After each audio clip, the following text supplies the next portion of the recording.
Hello! Today we're going to be drawing a character from Psyren. If you haven't checked out this manga, be sure to check it out after this. But today we're going to be drawing the character Nemesis Q, who plays a role in the main arc, like near the start, the first main arc anyway, as a sort of an antagonist. But basically you can see that I've started off with two perfect squares here, both 4 inches in size, width and height. Length and height, one of the two. But basically, yeah, that's what you want to start off with. So basically, I'm going to be drawing a line roughly roughly 1/3 of the way through that square, that top square, which is going to give us the placement of the head in a moment. And next, I'm going to draw another line which intersects here in that 1/3 line, which is roughly about half a centimetre big, just over half. That first quarter of an inch. Okay, so now that we've got those two lines in, basically I'm just going to draw these rough guidelines and then just draw a curve here, which is going to be the curve of his helmet kind of face bit. So I'm just dropping that line in there as a curve, and then we can start to go along that straight line that we drew in earlier and start to curve that up again and curve back like a beak kind of shape, which is what we're trying to make here.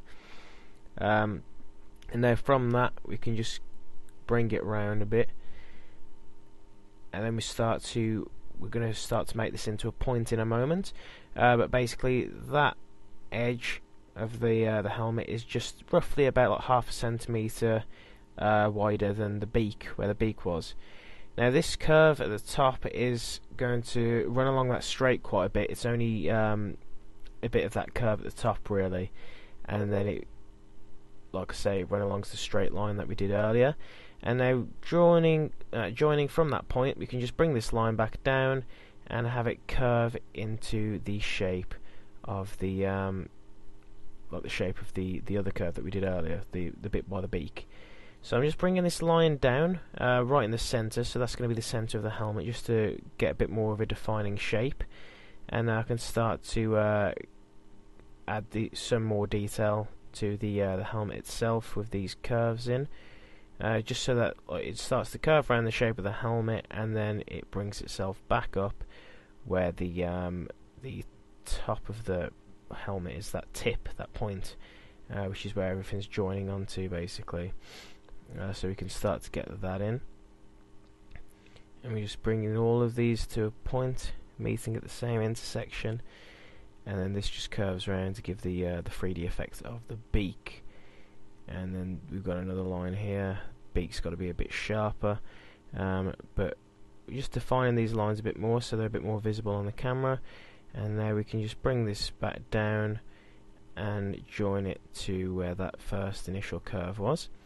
And I mean, that's pretty much it for the head. We've got that in. So yeah, I'd say that it's about time that we start to move on to the basic guidelines of the body itself. And yeah, so let's get that done now. So now that we've got the head in place, we can start to draw in the shoulders. So I'm just going to bring this down. It's just basically just to try and, well, I mean, you start to make that point of where the shoulders are going to be, and then you just bring the shoulder line down into that corner of the first square that we did. So that's about a centimetre, yeah, about a centimetre I'd say, from the bottom of the first box. This one's just going to be a straight line because I mean we're doing a slightly different pose, where his arm is going to be foreshortened. So now we're just drawing in the shoulder line pretty much, so that we can move on to doing the basic line of the chest. So I'm just dropping that in now.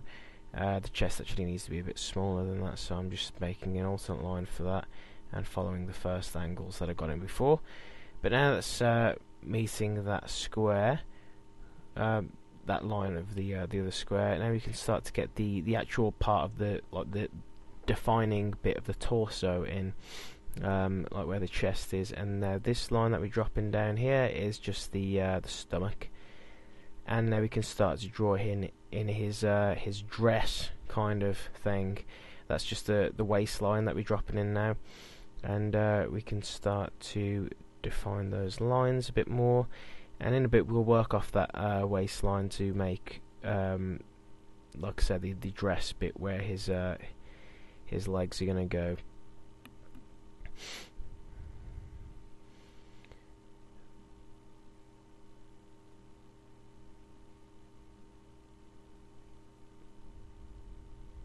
Just trying to work out where his back is going to go, because it'll be a bit too wide if we have it just on that back line there. So we might need to bring that in a bit, to be honest. But now we can just make that shoulder line a bit better, more accurate in shape-wise.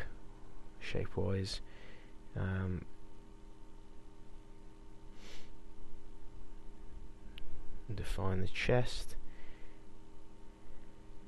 and we can just cut that across now for his other pec, if you will.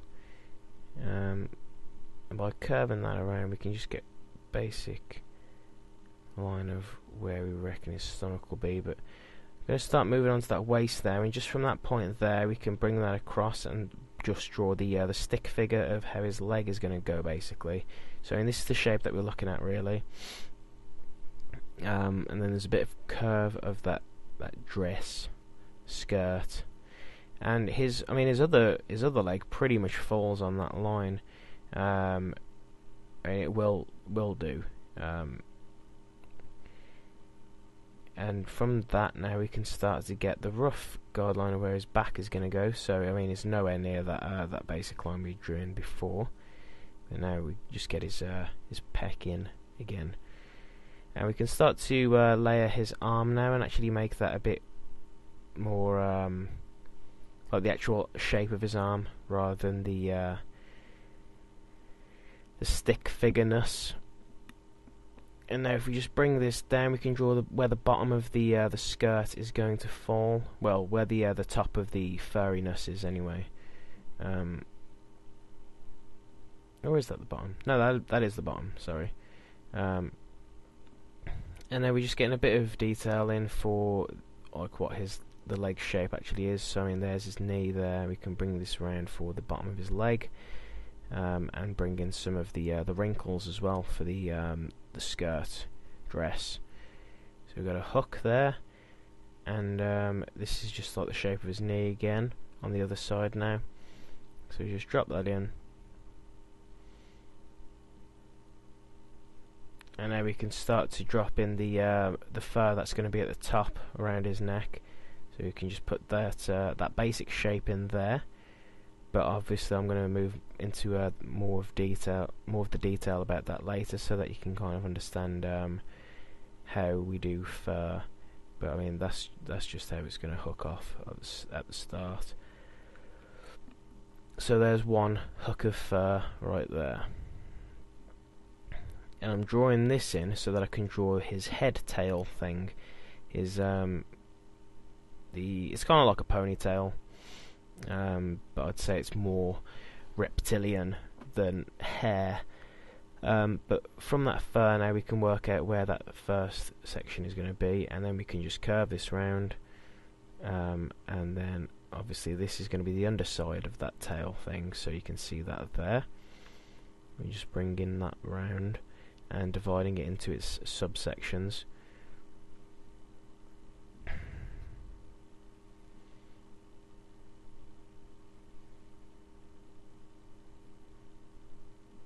And now we can just divide this top bit into its subsections as well. The bits that lock into each other, the kind of scales. And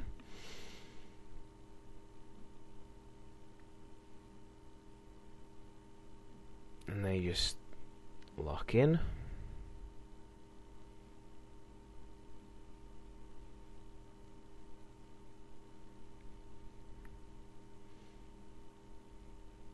I'm just going to rub those out and get a bit more accurate with how the sections are actually going to interlock with each other, because it wasn't working with the initial line that I had in. But now I'm just curving that round a bit more and making the edge of the tail still visible, and just working that down all the way to the bottom now, and then that just hooks back round, and yeah, it's going pretty well for that. And I mean, he's got another big one there that locks right into his head, like so. So we can just get that one in, and that's finished his head tail now. That's just a bit curvier, and that's pretty much it for his head tail, to be honest. Just define the lines again a bit more, so that it shows up more on the camera. Like I've said before, I probably shouldn't, because I'm probably pressing down too hard, really. But I mean, I'm quite happy with that for final lines, so I guess it doesn't matter too much how I press down on it. So now I'm going to start getting the arm on the left done, otherwise known as the left arm. Yeah, so I mean, I can start to get the bend of his elbow in there. These kind of orbs, if you will, that surround his wrist. I mean, basically half of that is sitting outside of the square. Where that line is, you can just see half of that orb. So if you just work like that, you should be able to work out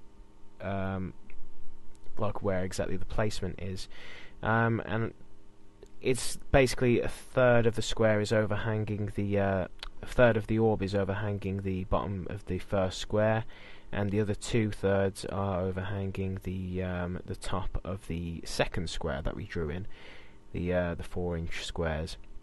But now I can start to get in his actual hand, which is more of a rectangle. Well, it'd be more of a diamondy shape, given the angle that it's at. But just getting that bottom edge in to make it more 2D, and then we can 3D, not 2D. We don't want to make it 2D. He's not 2D. So they're like wrist. They're like the back of his hand protectors, that kind of stuff. And we can start to draw in the like the stick figure of his fingers, where they're going to go. Get the placement of those in. Once I get this wrist there, palm protector thing. Once I get that shape better first. So now I'm just drawing in the fingers, as I said earlier. Just a basic line of them. These fingers are going to be like wrapped around his phone that he has for calling people into Psyren. Like I say, if you haven't read it, I definitely advise reading it, because it's good.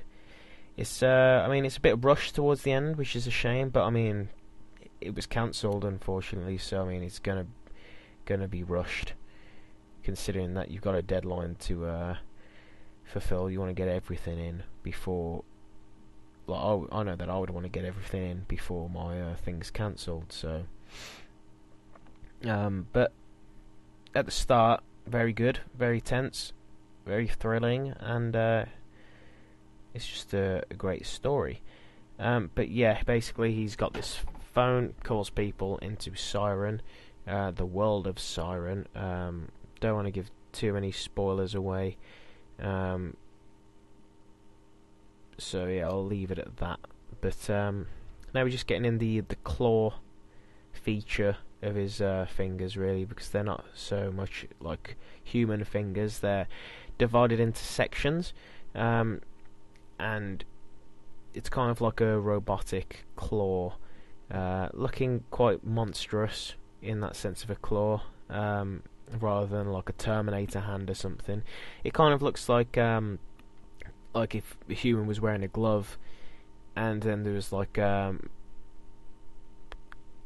finger protector, like armor, that kind of thing.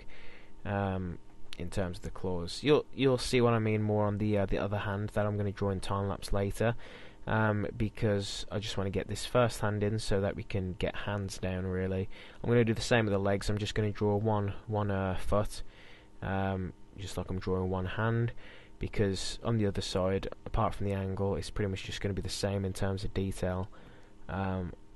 I'm cheating, really. I'm getting the easiest hand and foot in to save a bit of time. I mean, you've probably already noticed that the speed of the video is like twice the speed it's meant to be, but that's just due to me wanting to do tutorials but not wanting to make them last hours. And I mean, the time length of these videos is already pretty long for something that's like twice as fast and with loads of time lapse in. But I mean, so far I think we're doing pretty good on the time lapse. Haven't used any major time lapse at the moment, apart from like making the video twice its speed, which isn't great. Sorry about that. It's just, like I say, if I want to get these tutorials, if I want to actually make tutorials, then I'm going to have to pick up the pace a bit. Myself, not so much editing, but yeah, for the time being I'm just going to have to do this. But now I'm just drawing in the phone that I was speaking about earlier. Just got that edge of the phone that you can see is 3D, given the other line to make it look 3D. And now we could just build it. It's just two rectangles pretty much. I mean, the top half is sitting in that top box, top square, and the bottom half is sitting in the bottom box. So I mean, that fits in quite nicely, really. Not so much to think about in terms of like getting this phone bang on in proportion. Same with his hand. You don't need to worry too much about getting it exactly right. It's more about getting the body shape correct, to be honest, than his hands as such. But I mean, you just saw that I pretty much just drew in the hand roughly, and just went over it like by doing the stick figure fingers, and then just doubling it up to make it into actual fingers, pretty much. That's what I tend to do, just to get the shape right first off, by doing stick figures. And now I can rub out some of those initial guidelines, such as the box, so that we can like see a bit more on how it's coming out, and get this shoulder line in a bit better. Just going to rub out that top finger a bit because it doesn't quite seem right. We can just give that top portion of the flip phone a bit more curvature.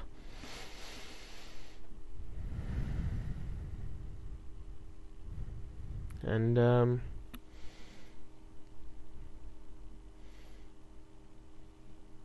yeah, I mean, I'm just working on that now.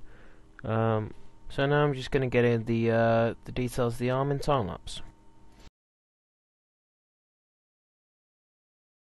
Okay, so you saw me get the wrinkles of the arm done.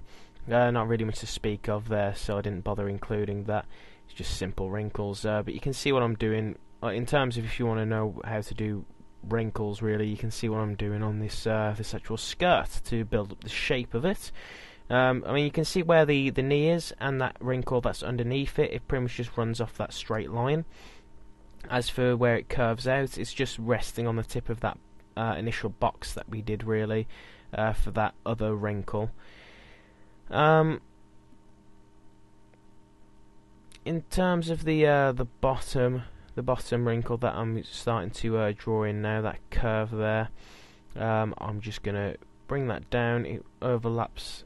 Sorry, it goes past that initial line quite a bit there, but then we can just start to draw in the curve of the bottom of the skirt where the fur is going to go. So I'm just drawing in that basic line for that, and now I'm just darkening up that knee, because there's actually a wrinkle up there as well. So the line doesn't need, like, the line needs to be separated from where the actual knee is and where that wrinkle is. But we've just got that hook there that I've just drew in, and we're just gonna get the curvature of the bit where it's like over the gap that's in between his legs, and just get that right. And that's another layer of wrinkles. And I mean, now that we've got that leg in, pretty much, we can start to work on the foot that is going to be facing ourselves. It's just a straight line foot, pretty much. Just don't like how that knee is, so I'm going to work on that. Gonna work on that and make it a bit bigger.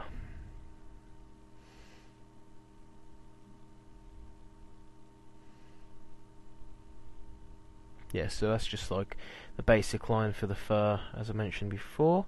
Darkening up some of the wrinkles again, but now I'm going to work on the foot, which is basically going to be built around this line here. This line, which was the edge of the bottom box and some of the top box as well, but we can just use that as a direct placement, like halfway through pretty much, of where the foot's going to go. So there's the heel, and we're just building up a mirror image pretty much. So just copy that pretty much on both sides. So it's just basically a trapezium and a semicircle, and now we're building up a diamond kind of shape for the actual shoe itself. So I'm just rubbing out some of the lines here that I don't like. So yeah, I'm just working on the shoe. Again, don't like those lines, so I'm just going over them again. But yeah, I'm just going over that heel again pretty much. Like I said, semicircle, that's slightly less angular of a trapezium now. It's kind of just more like a rectangle with slight angles on the edges, just so that we can make that base, that sole of the shoe that much wider, because it was kind of looking a bit thin for a shoe, to be honest. But I mean, that doesn't get rid of the point that I was making before, how it's just basically a diamond shape. We're using that line in the middle as just a way to draw in a mirror image of it. I mean, that shoe's actually looking a bit wide now. I mean, the heel might just need a bit making a bit bigger. And if we actually lessen that trapezium in the middle. But yeah, now that that's in place properly, I'm just making these lines a bit edgier, and I can start to rub out that middle line now, so that we get a nice look of the shoe. Yeah, and that should just about do it, so I'll get the other foot done in time lapse.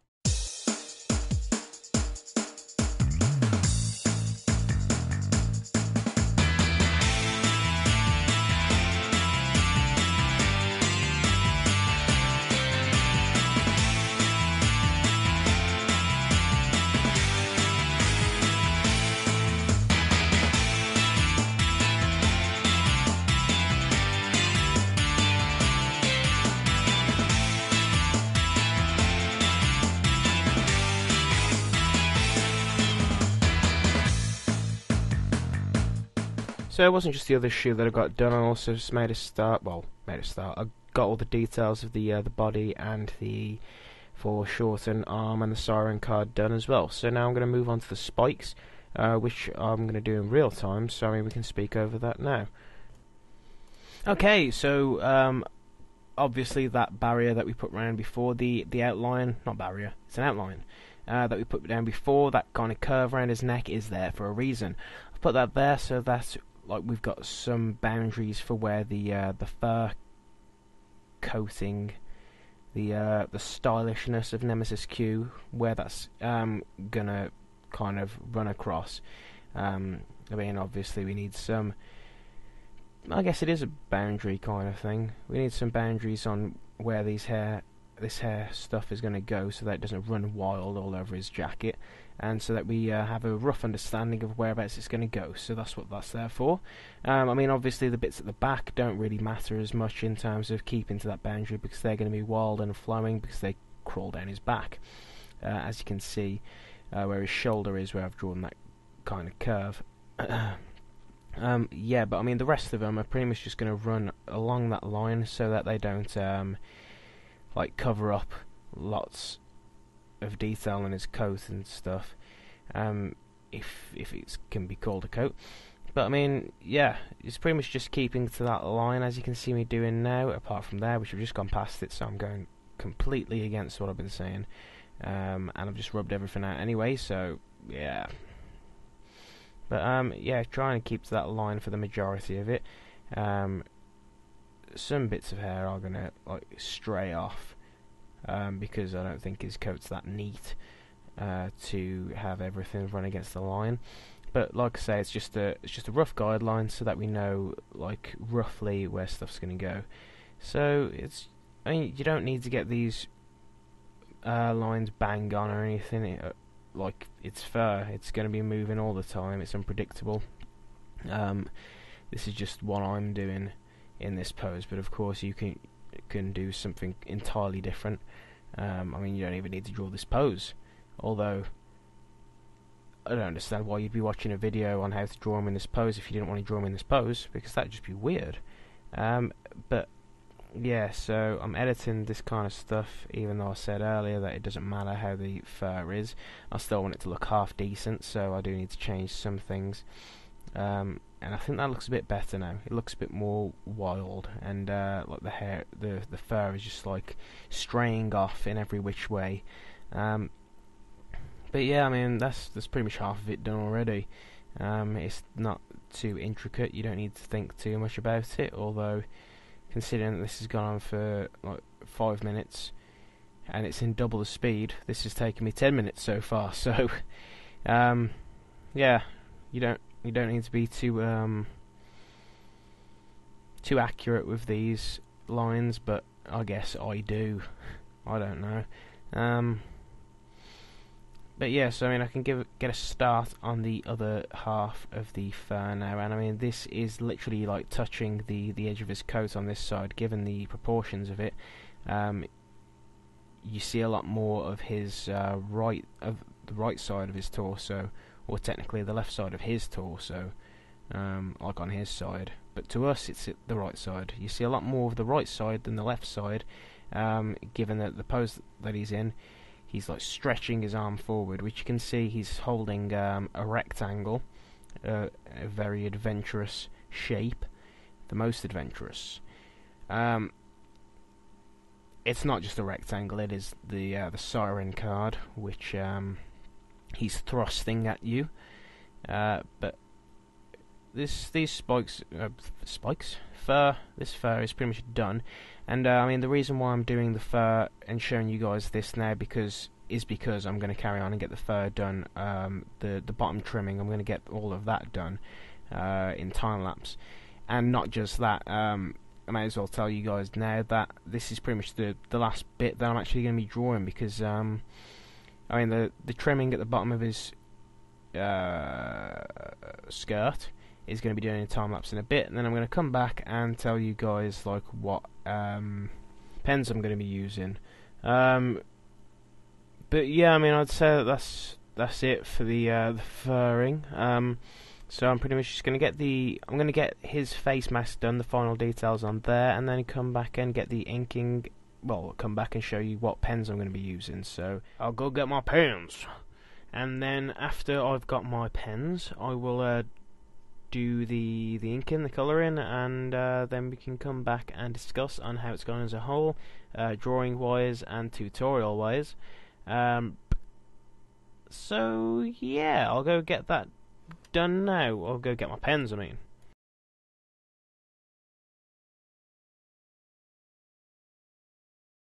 Okay, so now that I've finished the bottom trimming of the fur and I've got the face mask done, I'm just going to speak about what Pigma pens I'm going to be using. So I'm using 0.5 for the stuff like the helmet, the foot short and hand. I'm using 0.3 for stuff such as the clothing outline, possibly the fur. 0.1 for the finer details on the fur, and 0.5 sorry, for the really fine details like the wrinkles and that kind of stuff. So I'll get that done now.